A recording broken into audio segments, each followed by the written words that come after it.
माझे नाव स्वरा राजेंद्र गुंजाळ. माझा आजचा विषय आहे माझी मैत्रीण. सुखे, तू माझी गुप्तता समजून घेतेस, माझ्या मनातले बोलतेस. तुझ्या बरोबर मी हरखून खेळते, तुझ्यामुळेच माझे जीवन सुंदर होते. तू माझी सहचर्य आहेस, माझ्या जीवनातील प्रेरणा आहेस. तुझ्याबद्दल मी कायम कृतज्ञ आहे. अगं सखे, तुझ्या मैत्रिणीच माझे जीवन संपूर्ण आहे. आज मला माझ्या मैत्रिणीविषयी थोडं बोलायचं आहे. तुम्ही कदाचित चकताल, म्हणताल ही एवढीशी काय बरं बोलणार मैत्रीविषयी. पण जेव्हा जेव्हा आपण सगळे हाडामासांची माणसं गतप्राण झाल्यासारखे वागायला लागतात, तेव्हा तेव्हा विजत चाललेल्या संविधानांना थोडं मोकळं करावंसं वाटतं. आणि हो, आज मी काही इतरांसाठी बोलणार नाही, कारण मला चांगलं माहित आहे की तसं बोलणारी मी काही कोणी मोठी तत्वचिंतक नाही. मी माझीच आहे आणि स्वतःशी प्रामाणिकपणे मैत्री जपणारी आहे. हो, अगदी बरोबर ओळखलंत, मी माझीच मैत्रीण आहे. काही हरकत नाही ना तुमची? शेवटी मैत्री म्हणजे काय हो? एक असं नातं यात खूप प्रेम, विश्वास आणि समजूतदारपणा असतो. महत्वाचं म्हणजे खरेपणा असतो. तुम्हीच म्हणता ना, आपण सर्व जगाशी खोटं बोलू शकतो, स्वतःशी नाही. झालं तर मी स्वतःशी प्रामाणिक आहे. माझ्या पुढे एक प्रश्न नेहमी असतो, तो म्हणजे to be or not to be. चांगले काय, वाईट काय हे आपल्याला समजते, परंतु काय करावं किंवा काय करू नये हा प्रश्न जेव्हा समोर उभा ठाकतो, तेव्हा माझ्यातील सत्वशील मैत्रीण मला नेहमी चांगलाच मार्ग दाखवते. ती मला नेहमी म्हणते, अगं वेडे, मी इथे किंवा तिथे नाही, मी कायम तुझ्या बरोबरच आहे, अगदी तुझ्या हृदयात आहे. यावेळी मला आठवण होत आहे ती कविवर्य मंगेश पाडगावकरांनी लिहिलेल्या आणि आदरणीय सुधीरजी फडके यांच्या अमोघ वाणीतून प्रकट झालेल्या एका सुंदर गीताची.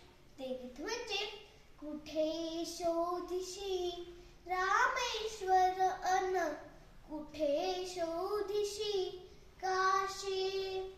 हृदयातील भगवंत राहिला हृदयातून उपाशी. कुठे शोधिशी रामेश्वर अन कुठे शोधिशी काशी. ती माझी बिनशर्त मैत्रीण आहे. एक गमतीचा भाग सांगू? मी तिला एक नाव दिले आहे, ते म्हणजे अदिती. तुम्ही म्हणाल अदितीच का बरं? कारण अदितीचा अर्थ होतो असीम, अव्याद, 24/7 माझ्यासोबत असलेली माझी अदिती. दुःखात असलेल्या मित्रमैत्रिणींसाठी आपण सोबत असायला हे आपण नक्की सहज स्वीकारतो. शेवटी स्वतःची लढाई तर स्वतःच लढावी लागते, तेव्हा माझी अदिती माझ्यासोबत असते. आणि हो, मी तिच्याशी कधी कधी भांडते सुद्धा, कारण ती मला नेहमी बजावत असते, अगं सरू, हे करू नको, असं बोलू नको, तसं वागू नको, रडू नको, जास्त हसू नको, स्वतः नियंत्रण ठेव आणि असं बरंच काही. मी माझ्या अदितीपासून तोंड लावूच शकत नाही. माझी अदिती एक जिज्ञासू, दयाळू, खुल्या विचारांची आहे. त्यामुळे माझ्यातील तणाव, नैराश्य आणि चिंता यांचे व्यवस्थापन करण्यात ती माझी खूप मदत करते. माझ्यातील अदिती मला नेहमी सांगते, माणसाने नेहमी जागरूक राहावे. त्यासाठी तिने एक सूत्र ठरविले आहे. त्याला तिने एक नाव दिले आहे, rain. R means recognize what is happening. A means allow life to be just as it is. I means investigate and experience. And means small identification. या चतुसूत्रीचा वापर करण्यावर तिचा नेहमी जोर असतो. या अदितीने सुचवलेल्या पद्धतीमुळे मी तणावात किंवा हर्षोल्लासात सुद्धा स्वतःला सशक्त बनवू शकते. ती नेहमी म्हणते, तुझ्या जीवनातील आनंदाच्या झऱ्याचा उगम तुझ्या अंतःकरणातच आहे. एकदा मी मात्र अदितीने दिलेल्या या सल्ल्याकडे साफ दुर्लक्ष केले.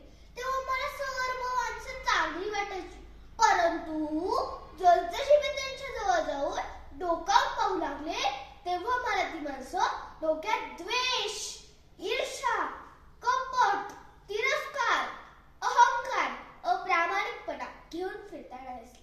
मी खूपच निराश झाले. हळूहळू मी विचार करू लागले, इतक्या मोठ्या समाजात कोणीच कसं माझ्या अतिथीसारखं नाही. अगदी माझे प्राणप्रिय आई वडील आणि बहीण सुद्धा. मनात थोड्याफार प्रमाणात मोह आणि स्वार्थ ठेवूनच वागतात. निराश झाल्यावर मी परत माझ्या अदितीकडे गेले आणि घडलेले सर्व तिला सांगितले. तिने शांतपणे सर्व ऐकले आणि शेवटी ती मला म्हणाली, अगं सुरू, तू तर सर्वांविषयी मला सांगितलं, परंतु तू स्वतः कशी आहेस? तुझ्यात पण काही दुर्गुण असतील ना? अगं स्वरू, दुसऱ्याचं निरीक्षण करून परीक्षण नोंदवण्याच्या भानगडीत तू स्वतःचं आत्मपरीक्षण करायचं विसरलीस. अगं, तुझे पाय भाजत असताना संपूर्ण पृथ्वीवर चामडे अंथरण्यापेक्षा आपल्या पायात चप्पल घातलेली बरी नव्हे का? परिपूर्ण तर कोणीच नाही. परिपूर्णतेच्या शोधात राहून प्रत्येकाला वाईट समजण्याऐवजी कधी कधी स्वतःचाही अभ्यास करावा. मग मात्र मला माझ्या अदितीचे महत्त्व कळले. आत्मपरीक्षण किती महत्त्वाचे हे कळले. शेवटी एवढेच वाटले, पाणी पाणी ना रंग ना वास, तरी जीवनात त्याचं महत्त्व खास. मैत्री मैत्री ही तशीच, ना शेवट ना सुरुवात, तरी एक वेगळाच तिचा कप्पा जपलेला प्रत्येकाच्या हृदयात. धन्यवाद.